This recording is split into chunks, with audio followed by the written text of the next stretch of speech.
پہلے تو میں نے مسلمانوں کے اخلاق سنے تھے، اب تو میں نے دیکھ بھی لیے، پر یہ بتا جب 12,000 آیا تھا جان کیوں نہیں چھڑائی؟ تو حضرت چارہ کاٹتے کاٹتے رو پڑے، فرمانے لگے تو نہیں نہ جانتا یہ بیٹیاں سانجھی ہوتی ہیں، پتہ نہیں نا، میرے رسول پاک نے تو حاتم تائی کی بیٹی کے سر پہ کپڑا رکھ کے کہا تھا بیٹیاں برابر ہوتی ہیں، تو یہ نہیں پتا جب اس کی 6 بیٹیوں کی شادی ہوئی ہے میرے اندر روحانیت کتنی بڑی ہے۔ فرمایا پھر 12,000 آیا ہے تو 2-4 بچیاں پھر گئی ہیں،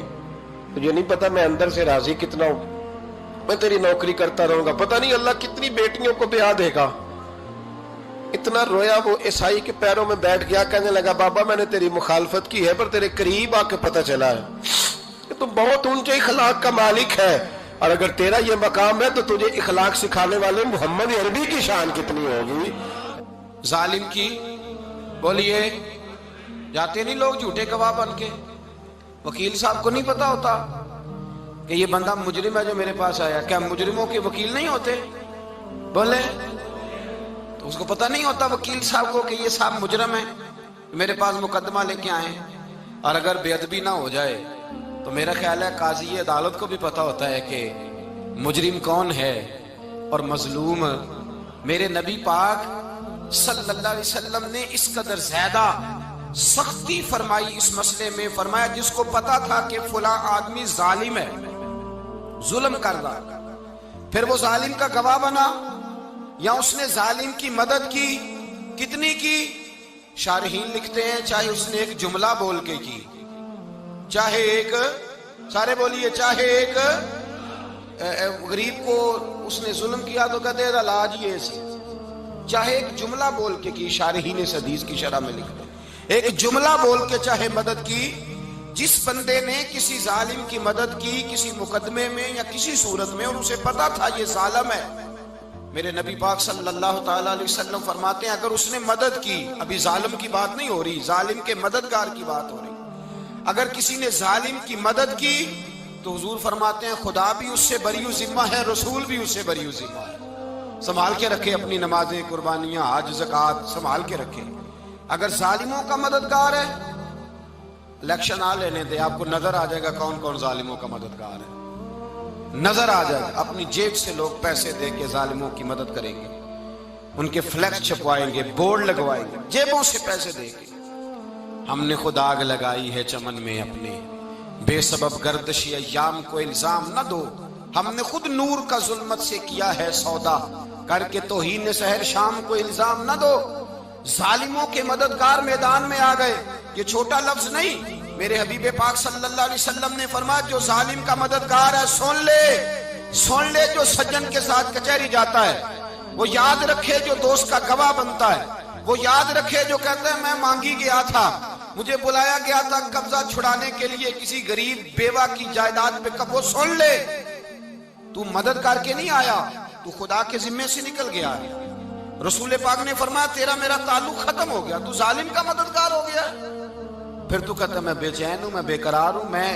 میں آزمائش کا شکار ہوں، پلٹ کے دیکھ تو صحیح تیرا گناہ کتنا بڑا ہے۔ میرے نبی پاک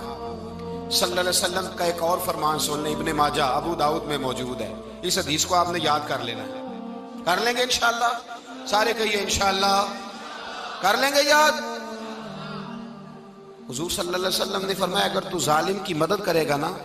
یہ لفظ دل کی تختی پہ لکھ لینا، یہ مکافات عمل ہے، مکافات عمل دنیا، ادھر کرو گے تو ادھر بھرو گے۔ فرمایا اگر تو کسی ظالم کی مدد کرے گا، سن لے حضور کا فرمان ہے، اگر تو ابن ماجہ ابو داؤد سیاہ میں موجود ہے، فرمایا اگر تو کسی ظالم کی مدد کرے گا تو رب تعالیٰ مرنے سے پہلے پہلے تیرے اوپر بھی ظالم کو مسلط کر دے گا، تیرے اوپر بھی ایک دفعہ ظلم ضرور ہوگا اگر تو ظالم کی، وہ کسی صورت میں بھی ہو سکتا ہے، کسی صورت میں بھی تیرا بیٹا ہی اٹھ کے ظلم کر دے گا، تو الجھ جائے گا، کسی نہ کسی جگہ تیرے لیے تباہی کا سامان ہوگا، تیرے اوپر ظلم ہوگا، اس لیے کہ تو ظالموں کا مددگار ہے۔ چاہیے یہ تھا کہ تو مظلوم کی مدد کرتا، انسانی ایمانی یقین کا فریضہ سر انجام دیتا، تو ظالموں کا مددگار ہو گیا۔ ٹٹول کے دیکھ لیں، رزلٹ نکال کے دیکھ لیں، ہمارے زمانے میں ظالموں کے مددگار زیادہ ہیں، اتنی لمبی زبانیں نکال کے ظالموں کی مدد کرتے ہیں، بڑے بڑے کالم نویس اللہ نے انہیں قدرت دی لکھنے کی، تو اپنا قلم ظالموں کی مدد میں خرچ کرتے ہیں۔ وہ لوگ جن کو اللہ تبارک و تعالیٰ نے قدرت دی، ہمت دی، طاقت دی، کچھ لوگ ان کے حلقہ احباب میں، وہ اپنے لوگوں کو استعمال کر کے ظالموں کی مدد کرتے ہیں، ظالموں کی مدد کرتے ہیں۔ میرے نبی کریم سید عالم نور مجسم صلی اللہ علیہ وسلم نے فرمایا، اگر تو نے ظالم کی مدد کی تو جب تک تو توبہ نہیں کرے گا رب تجھ سے ناراض ہی رہے گا۔ اللہ تجھ سے، او بھائی جس سے رب بھی ناراض ہو گیا، نہ کھانا نہ پینا نہ سونا نہ جاگنا نہ نیند، پھر تیری ہر چیز تیرے لیے آزمائش ہو جائے گی، پھر تیرا سایہ بھی تیرے لیے خوف کا سامان بنے گا، پھر زندگی جیتی جاگتی لاش بن جائے گی، تو اپنے کندھوں پر اپنی میت اٹھائے پھرے گا جب تو ظالم کا مددگار ہوگا۔ اور نبی پاک صلی اللہ علیہ وسلم نے فرمایا ظالموں کا مددگار بھی ظالم ہوتا ہے، ظالموں کا مددگار بھی، سارے بولے ظالموں کا مددگار بھی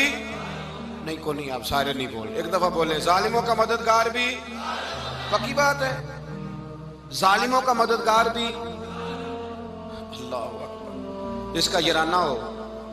جس کا دوستانہ ہو، جو کہے میں نے نا اس کو اوکھے ویلے کے لیے ظالم کو یاد رکھا ہوا ہے۔ کبھی مشکل میں رکھے نہیں ہوئے لوگوں نے ظالم دوست، کہتے میں نے رکھے ہوئے ہیں، بلکہ ہمارے دیہات میں تو کہتے ہیں میں نے بازو بنائے ہوئے ہیں۔ کس کو بازو بنا لیا؟ ظالم بھی کبھی بازو ہوتا ہے، جو ظلم کی تلوار لیے میدان میں کھڑا ہے۔ قارون، حامان، فرعون، نمرود کا حال نہیں لوگوں نے دیکھا؟ اپنے زمانے میں آپ نے کتنے لوگ نہیں دیکھے جن کے سائے سے، آواز سے لوگ کانپتے تھے؟ پھر پولیس کی گاڑیوں میں وہ اس طرح مردہ پڑے کہ دنیا نے تماشا دیکھا ان کا۔ یہ رنگ ہم نے دیکھے نہیں اپنے آنکھوں سے۔ فرمایا ظالم کا مددگار بھی، جو کار میں بٹھا کے لے کے گیا وہ بھی ظالم، جس نے چائے پلائی وہ بھی، جس شخص نے کھانا کھلایا وہ بھی، جو کچہری تک ساتھ گیا وہ بھی، جس نے فلیکس کے نیچے، بڑے شرابی کے نیچے چھوٹی اپنی فوٹو لگائی وہ بھی، جو ووٹ کی پرچی ڈالنے گیا وہ بھی۔ کہہ دینا باہر نکل کے کہ حضرت صاحب نے سیاسی تقریر کی ہے، کہہ دینا، پر بات تو سچی ہے نا۔ خو کرے ہم تو سے تھوڑا سا گلا بھی سن لے، خو کرے ہم تو سے تھوڑا سا بھی گلا۔ امام مالک کے پاس ایک بندہ آیا، اس نے کہا حضور میں درزی ہوں، ایک ظالم بادشاہ مجھ سے کپڑے سلواتا ہے، میں تو ظالموں کا مددگار نہیں نا۔ ایک ظالم بادشاہ مجھ سے، حضور میں تو مددگار نہیں نا ظالموں کا، جو فرمایا ظالموں کا مددگار بھی ظالم ہوتا ہے، تو کپڑے لے کے آتا ہے میں سی کے دے دیتا ہوں، ذمہ داری نہیں۔ ایک آدمی دکاندار ہے، اس سے کوئی بندہ چیز خریدنے آئے گا تو تھوڑی کہے گا میں نے نہیں دینی، تو دے گا۔ کوئی بندہ اگر کسی شخص سے کوئی کام کہتا ہے جو اس کی فیلڈ ہے، اس کا شعبہ ہے، اس کا معاش کا وہ سلسلہ ہے، کہتے ہیں یا رسول اللہ صلی اللہ علیہ وسلم ظالموں کا مددگار بھی ظالم، حضور نے فرما دیا۔ تو امام مالک سے بندے نے مسئلہ پوچھا، دل کی تختی پہ لکھنے والی باتیں ہیں، کہا حضور میں درزی ہوں، ظالم کپڑے سلواتے ہیں، میں تو مددگار نہیں نا۔ امام صاحب کہنے لگے نہیں، مددگار تو وہ ہوگا جو تجھے سوئی دھاگا فراہم کرے گا، تو پورے کپڑے سی کے دیتا ہے، تو خود بہت بڑا ظالم ہے، تو پورے سوٹ سی کے دیتا ہے، تو بہت بڑا ظالم خود ہے۔ مددگار تو وہ ہوگا جو تجھے دھاگا دے گا، جو تجھے بٹن دے گا، جو تجھے نلکی دے گا۔ جو ظالم سے اتنی نفرت، ظلم کر کے بندہ آئے، یہاں تو ہمارے زمانے میں ہیرو بن جاتے ہیں لوگ، ظالم ہیرو ہے، لوگ اس سے ڈرتے پھرتے ہیں، گھومتے پھرتے ہیں، اور بہت سارے کم مزاج لوگ اس کے پیچھے ہاتھ باندھ کے پھرتے ہیں۔ ظالموں کی مدد کرنا، ظالموں کے ساتھ رہنا، یہ ظلم ہے، ظلم، یہ زیادتی ہے۔ میرے نبی پاک صلی اللہ تعالی علیہ وآلہ وسلم نے ارشاد فرمایا، یاد رکھو رب فرماتا ہے میں مظلوم کی مدد ضرور کروں گا، چاہے جلدی کروں چاہے